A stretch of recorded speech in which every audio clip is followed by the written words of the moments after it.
말씀 함께 보도록 하겠습니다. 오늘 함께 보실 말씀은 누가복음 20장 1절에서 8절까지의 말씀입니다.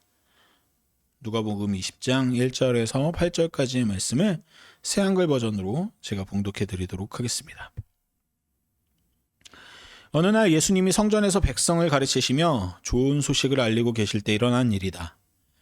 대제사장들과 율법학자들이 원로들과 함께 들이닥쳤다. 그리고 예수님께 따지면서 말했다. 우리에게 말해보시오. 당신은 무슨 권리로 이런 일을 하는 것이오? 이런 권리를 당신에게 준 이가 누구요? 예수님이 그들한테 대답하셨다. 당신들에게 나도 한 말씀 좀 물어볼 테니 나에게 대답해 보시오. 요한의 세례가 비롯된 것은 하늘에서요? 사람에게서요? 그들은 서로 의견을 나누며 말했다. 하늘에서 비롯됐다라고 대답하면 그가 이렇게 말할 텐데요. 무엇 때문에 요한을 믿지 않았소? 사람에게 비롯됐다라고 대답하면 백성이 모두 우리를 돌로 쳐 죽일 겁니다. 그들은 요한을 예언자로 굳게 믿고 있으니까요. 그래서 그들은 요한의 세례가 어디서 비롯된 것인지 알지 못한다고 대답했다. 그러자 예수님이 그들에게 말씀하셨다. 나도 무슨 권리로 이런 일들을 하는지 당신들에게 말하지 않겠소.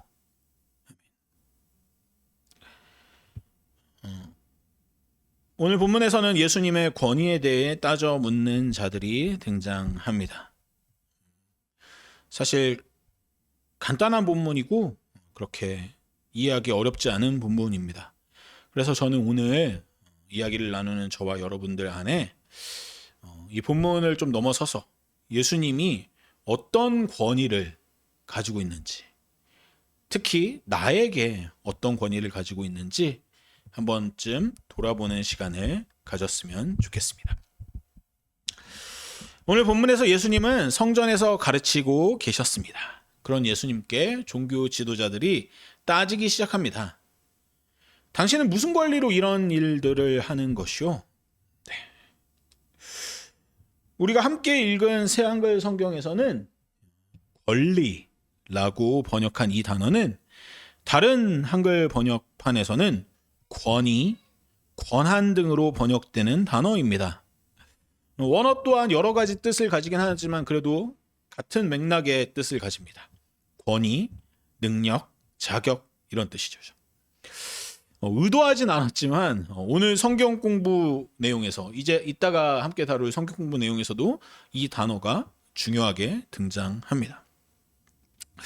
번역은 제각각이지만 당시 종교 지도자들이 예수님께 무엇을 따지고자 하는지는 충분히 느껴지실 겁니다. 너한테 누가 자격을 줬냐는 거죠.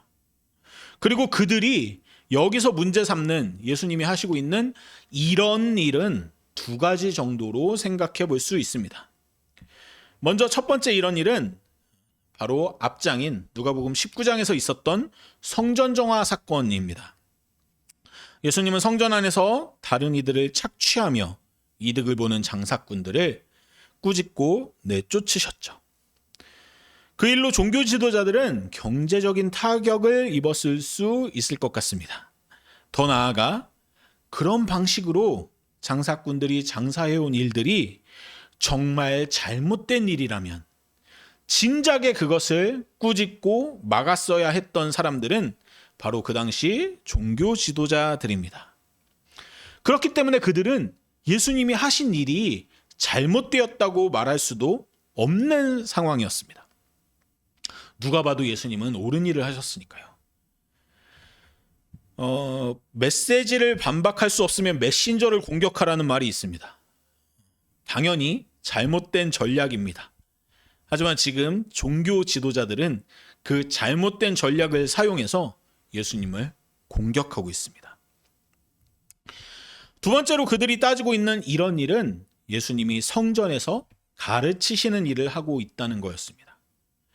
성전에서 가르칠 수 있는 권한은 그 당시 종교 지도자들이 부여했습니다. 그리고 그렇게 가르칠 수 있는 사람은 다른 랍비의 제자로 충분한 율법 교육을 이수한 사람에 한정되었습니다. 그러니까 지금 종교 지도자들은 예수님께 지금 누구 허락받고 가르치냐? 너를 가르친 랍비는 누구냐? 이런 식으로 따지고 있는 것이죠. 무슨 자격으로 그런 일을 했는지 묻는 이들에게 예수님은 이번에도 단답으로 응답하지 않으십니다. 오히려 반문하시죠. 종교 지도자들이 예수님 이전에 그토록 싫어했던 세례 요한에 대한 질문을 던지십니다. 세례 요한에게 부여된 권위가 하늘에서부터 온 것인지 사람에게서 온 것인지를 묻습니다.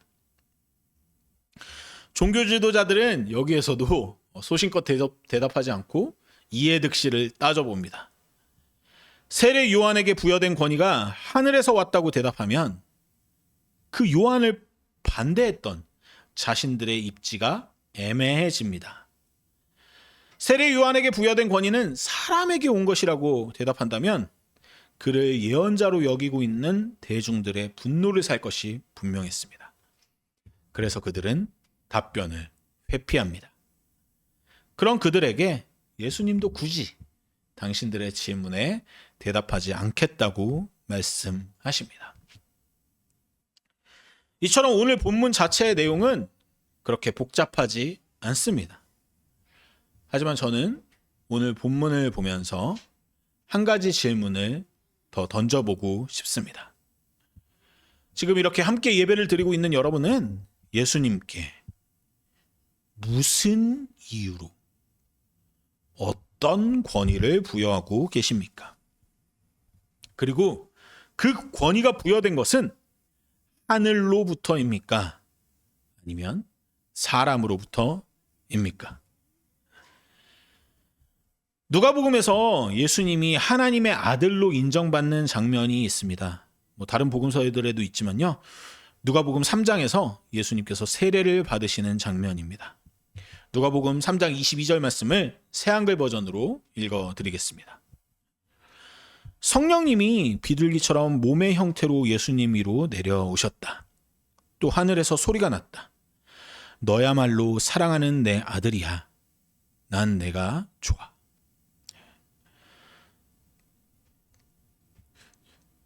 새한글 성경을 제가 좋아하는 이유 중에 하나가 예수님이 우리에게 존댓말을 사용하신다는 건데 왜 여기에서 성령님이 반말을 사용하고 계신지 좀 그거는 좀 이 부분을 읽으면서 좀 의아하기도 했습니다. 네. 여기서도 좀 존댓말로 사용했으면 좀 더 신비롭지 않았을까, 더 분위기가 살지 않았을까라는 생각도 있었지만 번역가의 의도가 있었겠죠. 그런 것들을 좀 제쳐두고라도 이 장면은 참 신비로운 장면입니다. 이 장면만 본다면 예수님의 권위는 하늘로부터 부여된 것 같습니다. 하지만 여기서 또 한번 질문을 드립니다. 이 자리에 계신 여러분은 바로 이 누가복음 3장 22절을 보고 혹 다른 복음서에 기록된 예수님의 세례 장면을 읽고 예수님이 비로소 하나님의 아들이라는 사실을 인정하기 시작하셨나요? 아마도 그렇지는 않았을 것 같습니다. 성경에는 분명 예수님이 하나님의 아들로 기록되어 있지만 그 기록된 문자만 보고 예수님을 하나님의 아들로 인정한 사람은 아마 많지 않을 것입니다. 적어도 저는 그렇습니다.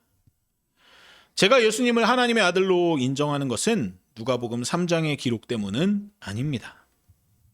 저는 예수님이 우리 인간이 따라가야 할 하나님의 정신을 제대로 따라가고 실천하고 가르치신 분이기 때문에 그분을 인정하고 권위를 부여합니다. 재미있는 것은 한국에 기독교가 처음 들어오던 시점에 있었던 일들은 이와 비슷했다는 겁니다. 사람들은 예수 그리스도를 받아들일 때 이와 비슷한 방식으로 받아들였습니다. 처음 기독교를 믿는 사람들 중에는 분명 사후 세계를 확실하게 이야기하는 기독교가 마음에 들어서 받아들인 사람들도 있었습니다. 하지만 그들이 기독교를 받아들인 이유는 그 이유만은 아니었습니다.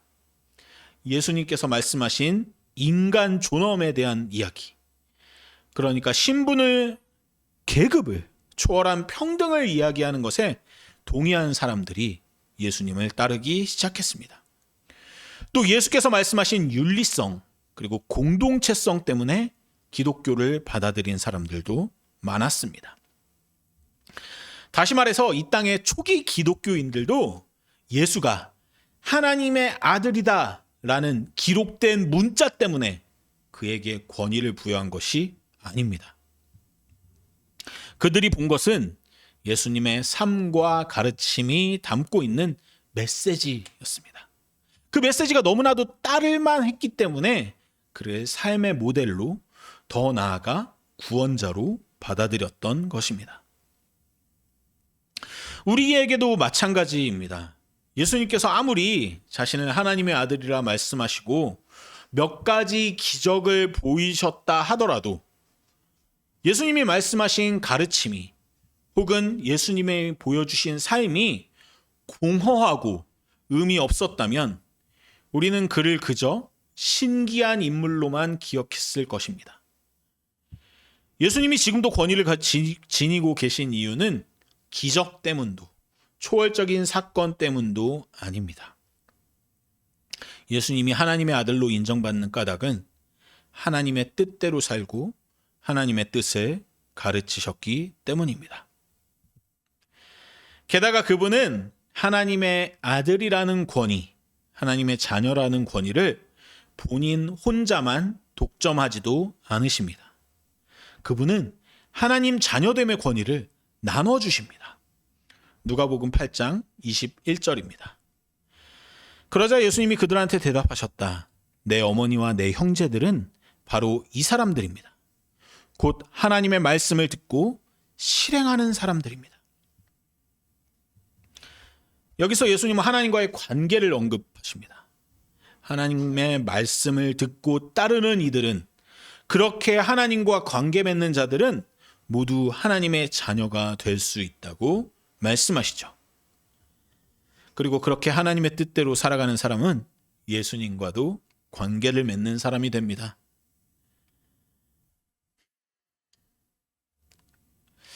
하지만 이 관계는 하나님의 뜻대로 살아가길 원하는 사람들 안에서만 형성됩니다. 하나님 뜻에 관심이 없고 인간으로서 어떻게 살아야 할지 고민하지 않는 이들에게 예수님의 이런 말씀들은 아무런 권위를 갖지 못합니다. 계속 반복되는 이 권위라는 단어가 조금 부담스럽게 느껴질 수도 있을 것 같습니다. 하지만 예수님께서 말씀하신 권위는 군림하거나 지배하는 힘이 아닙니다. 그분은 섬기고 낮아지는 태도를 통해 권위를 드러내셨습니다. 마태복음 20장 28절 말씀입니다. 인자가 온 것은 섬김을 받으려는 것이 아니라 섬기기 위해서입니다. 또 자기 목숨을 내주기 위해서입니다.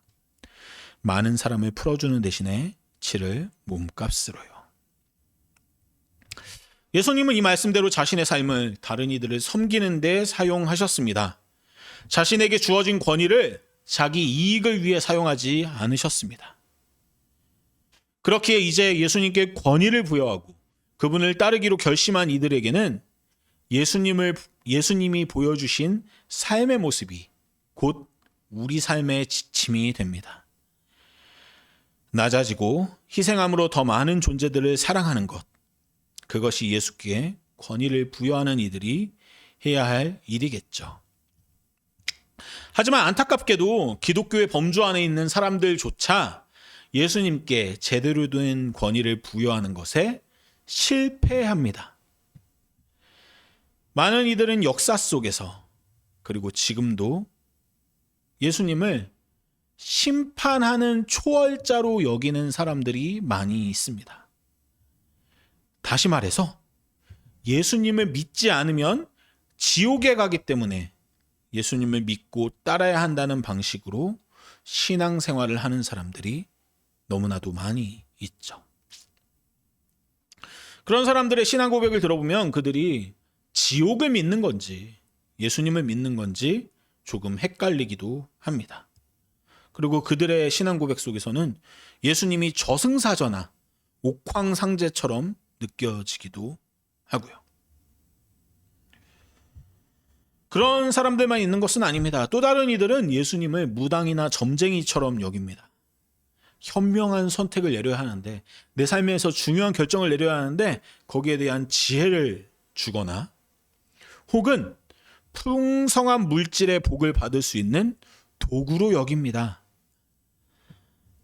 만약에 예수님께 기도해서 들어주면 예수님은 더 내 안에서 영험한 존재가 되어서 권위가 상승합니다. 반대로 기도를 들어주지 않으면 못된 사기꾼 점쟁이처럼 여기고 더 이상 예수님을 찾아가지도 쳐다보지도 않습니다. 그러나 저는 예수님이 지금 예수님을 따라가기를 원하는 사람들에게, 하나님 닮기를 소망하는 사람들에게 바라시는 관계가 있다고 생각합니다. 그 관계는 바로 친구 관계입니다. 요한복음 15장 13절 14절을 읽어드립니다. 사람에게 이보다 곧 친구들을 위해 자기 목숨을 내놓는 것보다 더 큰 사랑은 없습니다.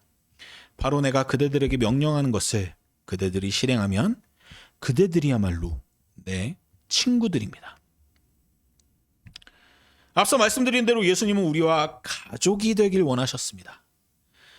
더 나아가서 예수님은 우리와 친구가 되길 원하십니다. 하나님의 뜻대로 함께 살아가는 가족, 친구. 예수님은 권위를 가진 왕으로 우리 위에 군림하면서 우리를 지배하기보다 하나님의 뜻대로 살아가는 모든 이에게 가족이 돼, 친구가 돼 자격을 주셨습니다. 더 나아가서 우리가 그렇게 되길 바라는 마음으로 당신이 말씀하신 것처럼 친구된 우리를 위해 예수님은 목숨을 내놓는 가장 큰 사랑을 보여주십니다. 저는 이 마음이 하나님의 마음이라고 생각합니다. 하나님 또한 우리와 친구 되길 원한다고 생각합니다. 보통 우리가 생각하는 무서운 하나님이나 어떤 도움만 주는 자판기와 같은 하나님이 아니라 가족 같은, 친구 같은, 계속해서 소통을 주고받는 하나님 말이죠. 하나님과 친구가 된다. 조금 상상하기 어려운 것이 사실입니다. 초월적인 존재와의 우정이라니요. 그래서 저는 여러분들과 함께 읽고 싶었던 책이 있습니다. 네, 읽고 싶었던입니다. 바로 2월에 유익한으로 함께 읽은 책인 긴긴밤입니다. 이 책의 주인공은 동물들입니다. 여러 동물들의 우정과 사랑 이야기가 등장하지만 그 중에서도 이 책 표지에 나와 있는 그림처럼 펭귄과 코뿔소의 우정이 참 인상 깊게 그려집니다. 펭귄과 코뿔소라뇨. 사는 곳도 다르고 생존 방식도 다른 두 존재의 우정은 불가능해 보입니다. 하지만 그 불가능해 보이는 우정이 이 이야기 안에서 실현될 때 그들은 서로에게 우정과 사랑을 나눠줌으로 그들의 세계가 바뀌고 발전하는 모습을 우리에게 보여줍니다. 저는 이 책을 읽으면서 하나님과 인간의 관계라는 것이 그러한 것 같다고 느꼈습니다. 하나님, 초월적이고 무한하신 존재와 인간이라는 유한하고 너무나도 물질적인 존재와의 우정은 단순하게 생각하면 불가능해 보입니다. 그러나 그 불가능해 보이는 우정이 실현될 때 우리의 세계가 얼마나 더 확장되고 풍성해질지 상상해 보는 일은 참 즐겁습니다. 이런 상상을 하는 것은 저뿐만은 아닙니다. 철학자 화이트헤드는 신을 과정 속에서 세계와 협력하는 존재라고 이야기했습니다. 그가 생각하기에 신은 완성된 존재로서 더 이상 변하지 않는 존재로 저 하늘 위에 떡하니 그냥 앉아 있는 것이 아닙니다. 계속해서 이 땅의 존재들과 관계 맺으면서 변화하는 존재라고 이야기한 거죠. 그 화이트헤드의 철학에 영향을 받은 찰스 하츠온이라는 사람이 있습니다. 이 사람도 철학자이자 과정신학자인데요. 이 사람은 신의 상대성이라는 책에서 하나님은 관계적인 존재이며 인간의 선택과 상황에 정서적으로 감응하는 존재라고 이야기합니다.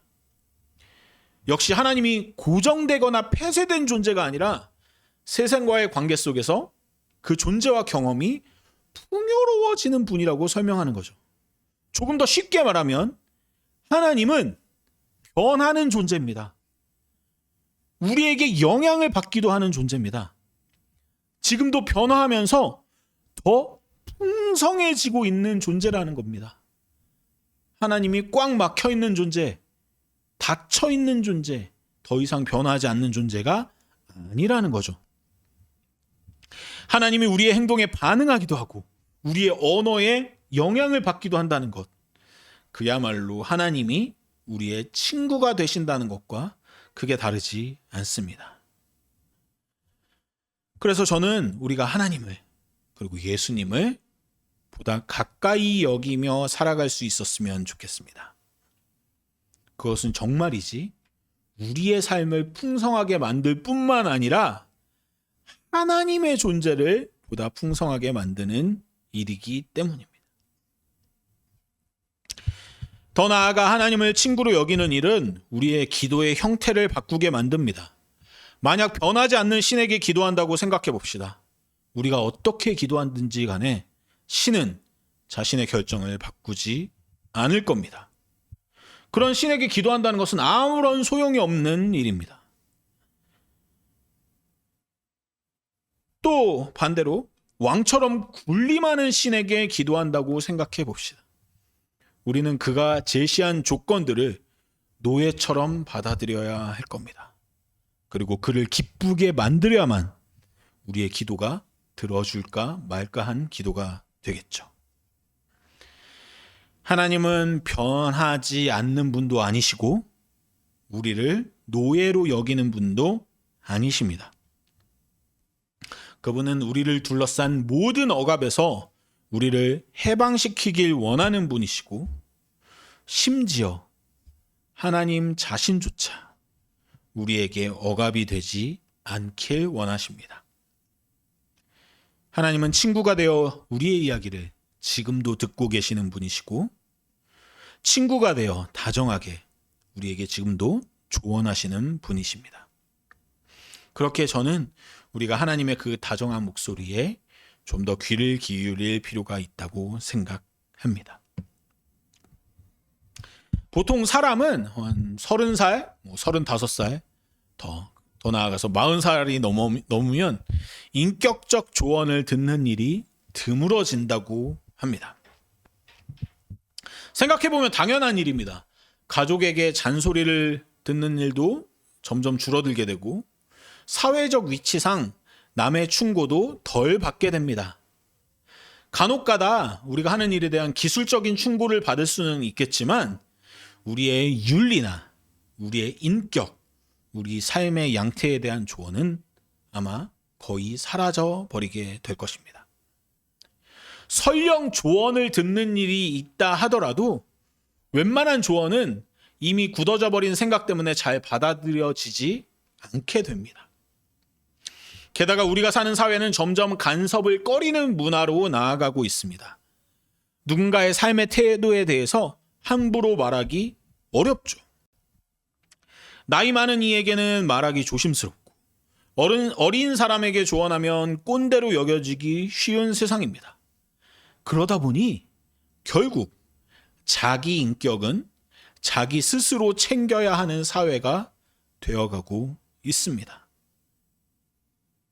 그래서 저는 가끔 이런 사회가 되어가는 것이 조금 두렵기도 합니다.